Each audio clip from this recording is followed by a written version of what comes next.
I request that you sentence my father to the maximum sentence allowable under the law. No creía que aquella joven fuera capaz de hacerlo, pero estuvo a la altura de las circunstancias. Eres un psicópata peligroso que no puedes ser miembro de la sociedad porque matas a todo el que está a tu alrededor. Me quité ese peso de encima. El dolor de saber que querías verme muerta es tan profundo que cuando lo pienso se me rompe el corazón. Solo quería agradarte y que me quisieras como yo te quería a ti. Cheryl, this is Marcella. It's 8:36. Are you supposed to open the store today? Bye.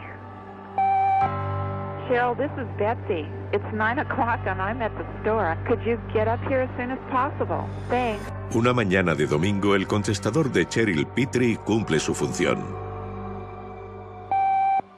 Hi, Cheryl. This is Betsy again. I need to know where you are and if you're all right.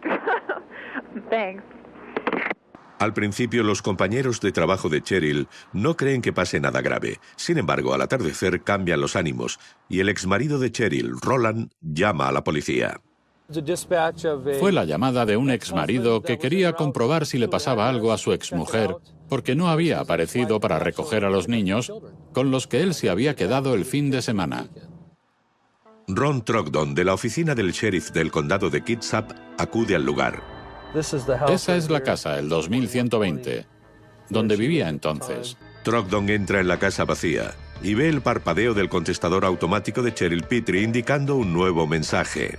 Este proviene de la gran ciudad, a una hora al otro lado del estrecho de Puget. Era el mensaje de un individuo que llamaba desde Seattle y decía que había encontrado su cartera en un lago. Hello, Cheryl. If you're missing your purse, I think I found it. And you got a bunch of credit cards and stuff in it, and I'll call you later. Apparently you're not home now. Goodbye. No tenía buena pinta. Existía la posibilidad de que hubiera ocurrido algo malo. Según sus hijos y Roland, no tenía vínculos con Seattle. No conocía a nadie allí ni tenía motivos para haber ido allí. Trogdon cree estar ante un asesinato y comienza a buscar sospechosos. Empieza con el ex de Cheryl, Roland Petrie. Por sus antecedentes, supimos que había estado implicado en un asesinato en el condado de San Juan, en el estado de Washington, en las islas San Juan, donde había pagado a un individuo para matar a otro. Trogdon llama al detective Jim Harris, quien pide a Roland que acuda a la comisaría para hacerle unas preguntas. Queríamos que nos dijera dónde estuvo la última vez que habló con Cheryl. La última vez que alguien hubiera hablado con ella.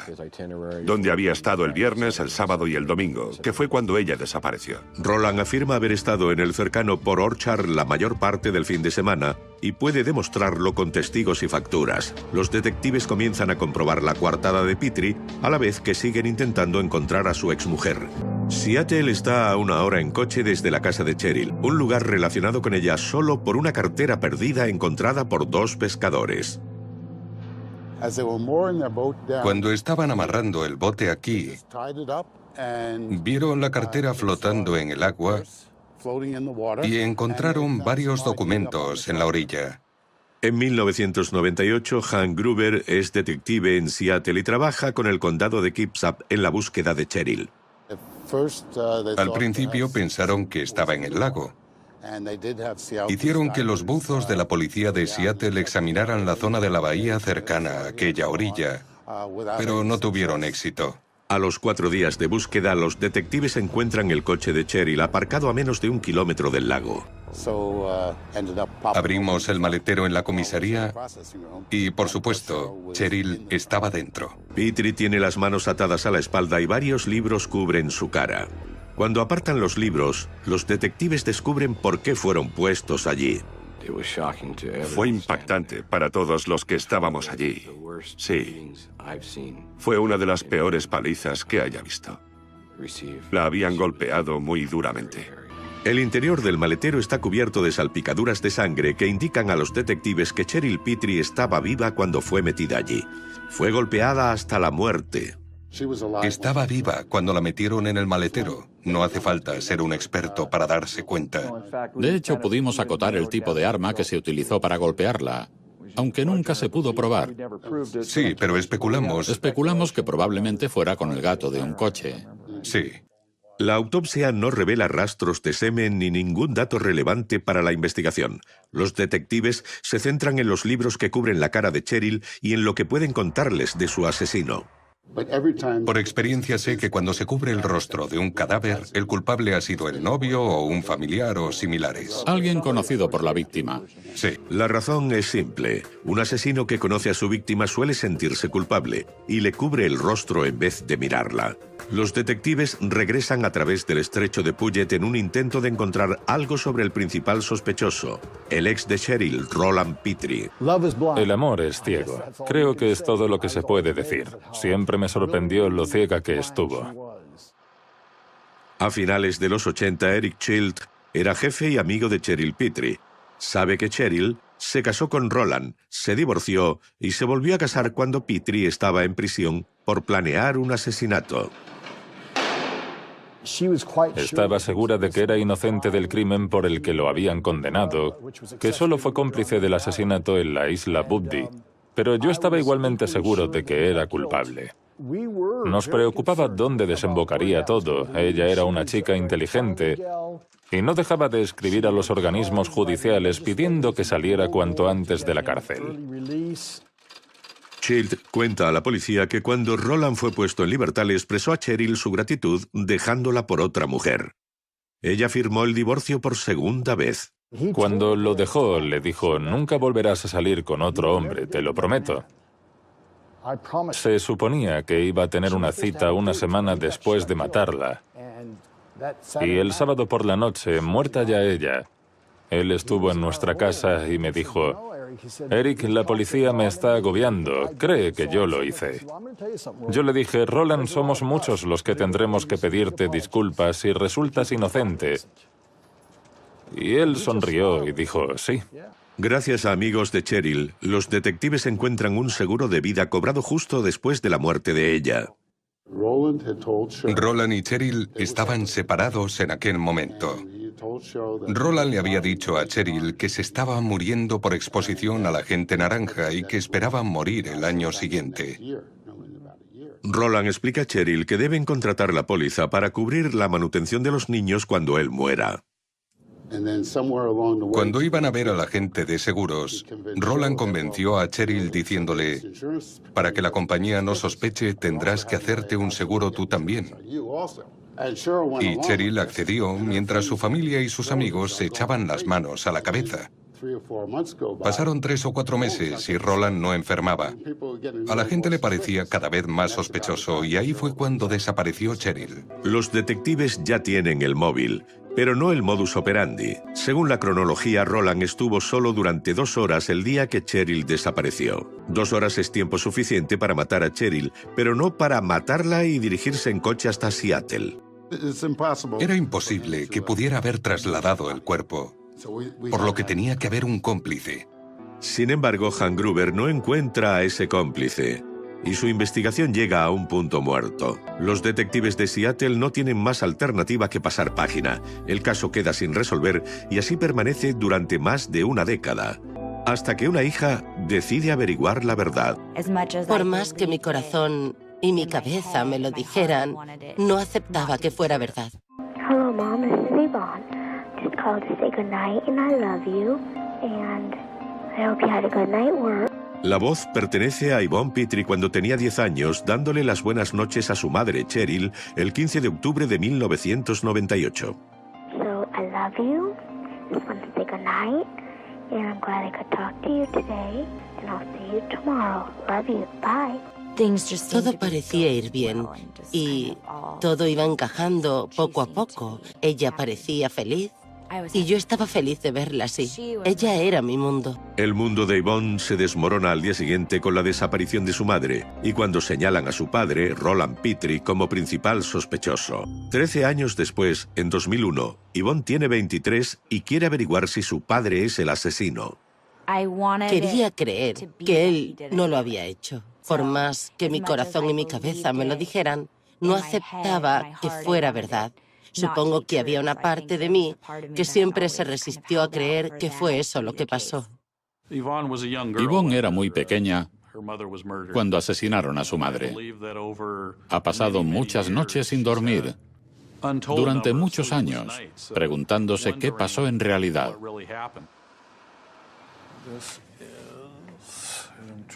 Esta es la prueba 28, su cartera y algunas tarjetas. Esta es la revista que encontraron sobre su rostro. Dick Gannon y Greg Meixel son detectives de la policía de Seattle. Ellos acaban encargándose del caso de Cheryl Petrie y comienzan a poner en orden los hechos acontecidos. Están todos muertos, ¿no? ¿Lo dejarían por casualidad en el maletero? En 1998 este libro cubría el rostro de Cheryl cuando fue hallada golpeada y cubierta de sangre en el maletero de su propio coche. Los detectives creen saber quién lo puso allí. Ese hombre se movía por dinero. ¿Por qué trabajar cuando puedo tener dinero con la indemnización del seguro? En verano de 2001, Roland Petrie es condenado a 30 años de cárcel por un caso de secuestro no relacionado con este.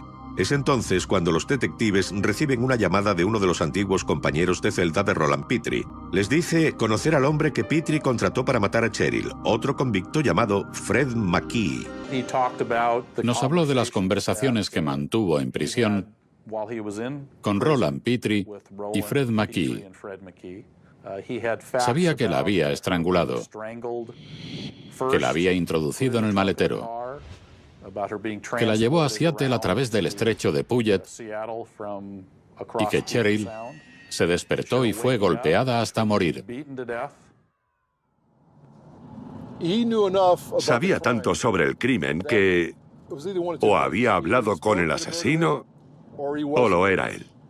Y sabíamos que no era el asesino porque estaba en la cárcel entonces. Por lo tanto, tuvo que hablar con la persona que cometió el crimen. Así que... Los detectives creen que la información es buena.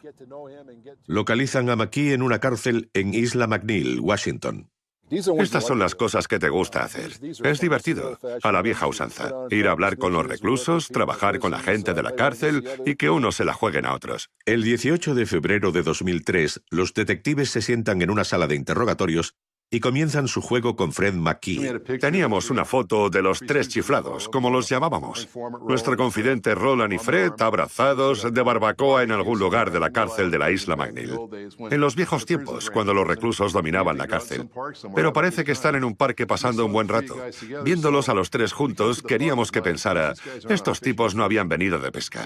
Puede que hayan averiguado algo. Se le notaba asustado. McKee puede estar asustado, pero sigue sin hablar. 2 días después, los detectives prueban con Roland Petrie, quien lleva cumplidos 2 de los 30 años de condena y no tiene ganas de hablar. Poco más o menos nos mandó callar y nos dijo que no tenía nada que decirnos. Pero le recalcamos varios hechos relevantes. No iba a salir. Si ese caso iba a juicio, su hija tendría que testificar, igual que su hijo. El interrogatorio acaba y Meixel y Gagnon regresan a Seattle. Le dejamos con muchas cosas que pensar. Volver a ver a su hija, pensar en lo que le había hecho, en lo que le había hecho a su hijo. 2 semanas después, suena el teléfono. Roland quiere hablar sobre Fred McKee, un viejo amigo al que llama Skip. During those times you met with Skip, what did you talk about specifically in reference to your plan with Cheryl? I had him thinking that she was trying to take my children away and that I wanted her killed. Quiso pasar a la ofensiva. La mejor defensa es un buen ataque. The plan was for Skip to be at the house when Cheryl got home from work. And he was going to be inside. That's why I gave him the keys. Roland admite que ofreció a Fred Skip McKee al menos $5,000 por secuestrar y matar a su exmujer. Sin embargo, como la de tantos convictos endurecidos, la historia de Roland muestra su egoísmo. As she got home and walked in, okay, I was going to be parked down. As I saw her walking in, I was going to run up, come through the door, and then I was going to say, this ain't going to happen, man. And what do you mean by this ain't going to happen? What were you trying to do by Well, I'm planning? going to figure that by the time that she walked in, I mean, he would have presented himself. And what would your part in it be then? Just to break it up. That's it. So you'd be saving her life. You'd be a conquering hero. Did Skip know of your plan to do this? No. Su plan era pedirle a Fred McKee que matara a Cheryl. Él estaría aparcado. Cuando Cheryl llegara a casa, le daría tiempo a entrar para aparecer e interrumpir dentro de la casa gritando: «No puedes hacer eso».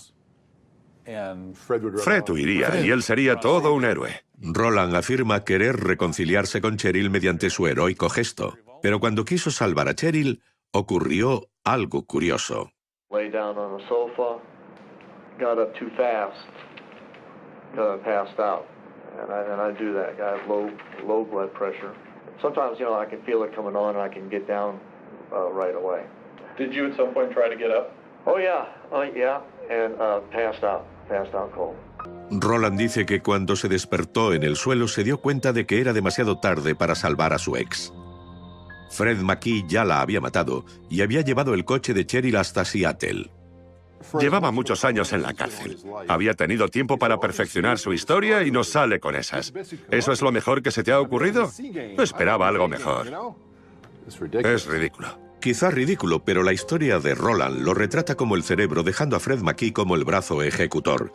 El fiscal acusa a los dos hombres de asesinato en primer grado. Un mes después, Roland se declara culpable y debe enfrentarse a su hija ante el tribunal. Les pido que condenen a mi padre, Ronald J. Pitre Jr., a la máxima pena que contemple la ley. Tenía mucho que decir y creo que fui capaz de quitarme ese peso de encima. Eres un psicópata peligroso que no puede ser miembro de la sociedad porque matas a todo el que está a tu alrededor. Tuvo que permanecer allí escuchándome sin poder irse. Durante la investigación, Yvonne supo que su padre no solo mató a su madre por el dinero del seguro.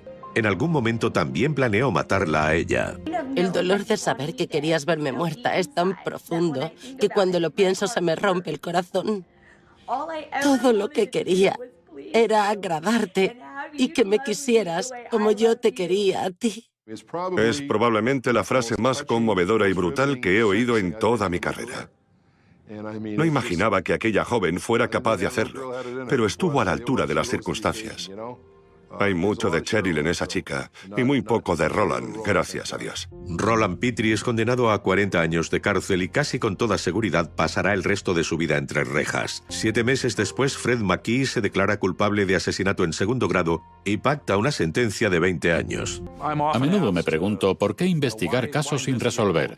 La gente ha pasado página, ha olvidado. Pero cualquier cosa que podamos hacer, que cualquier departamento de policía pueda hacer para obtener respuestas y resolver casos, para que puedan cerrar una página de sus vidas, tenemos que hacerla. No se trata solo de que usen sus técnicas policiales, es que se preocupan por ti y también los fiscales y todos los demás. Quiero aprovechar esta oportunidad para dar las gracias. Significó mucho para mí. Gran ciudad, a 1 hora al otro lado del estrecho de Puget. Era el mensaje de un individuo que llamaba desde Seattle y decía que había encontrado su cartera en un lago. Hello, Cheryl. If you're missing a purse, I think I found it. And you got a bunch of credit cards and stuff in it, and I'll call you later. Apparently you're not home now. Goodbye. No tenía buena pinta. Existía la posibilidad de que hubiera ocurrido algo malo. Según sus hijos y Roland, no tenía vínculos con Seattle. No conocía a nadie allí ni tenía motivos para haber ido allí. Trogdon cree estar ante un asesinato y comienza a buscar sospechosos. Empieza con el ex de Cheryl, Roland Pitre. Por sus antecedentes, supimos que había estado implicado en un asesinato en el condado de San Juan, en el estado de Washington, en las Islas San Juan, donde había pagado a un individuo para matar a otro.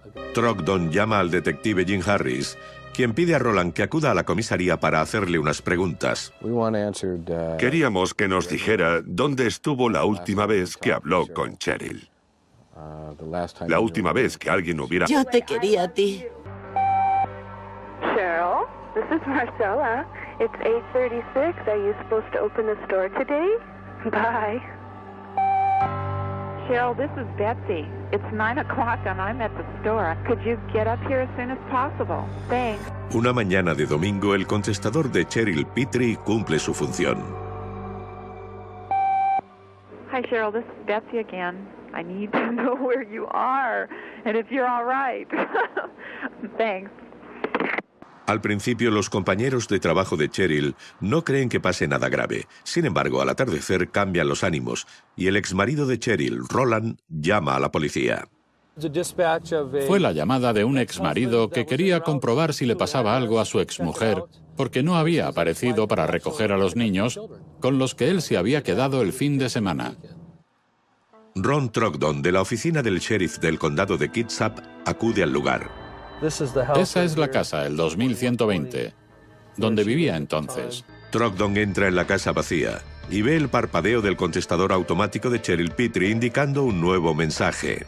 Este proviene de la...